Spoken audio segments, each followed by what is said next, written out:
year's parade. This year's only openly gay group was scheduled to start marching after the broadcast ended. Angela Wong, NPR News, New York.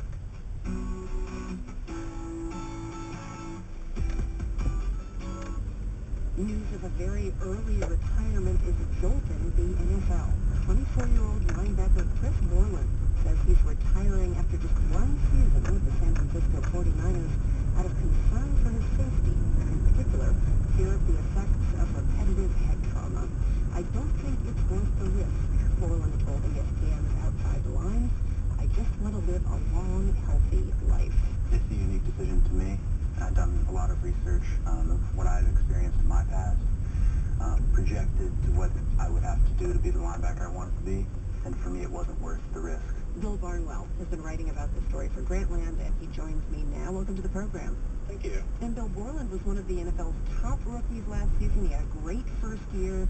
Is this unprecedented to see a player step away from the game this early, and specifically citing the fear of brain injury? I don't believe there is a precedent. There are guys who have retired because of religious awakenings this early in their career. Players who obviously have had actual injuries occur to them that they've retired as a result of those injuries. And there are players who have accrued some level of financial security, but nobody's retired for proactive reasons. Yeah, Chris Borland is not showing any symptoms, apparently, of neurological damage, but he told ESPN he read a lot, he talked with a bunch of concussion researchers, and he decided that this was the smart thing to do, as he put it, to stop banging his head. That's true, and you have a lot of NFL players and a lot of people around the NFL who have come out and supported Chris Borland. There really has not been much in the way of dissent from people who sort of have that old-time mindset that you have to be tough and play through injuries. That's mostly gone from the NFL. You know, it's worth pointing out here that Chris Borland apparently had just 2 diagnosed concussions. One way back in 8th grade, playing soccer, another in high school, maybe one more during training camp with the 49ers.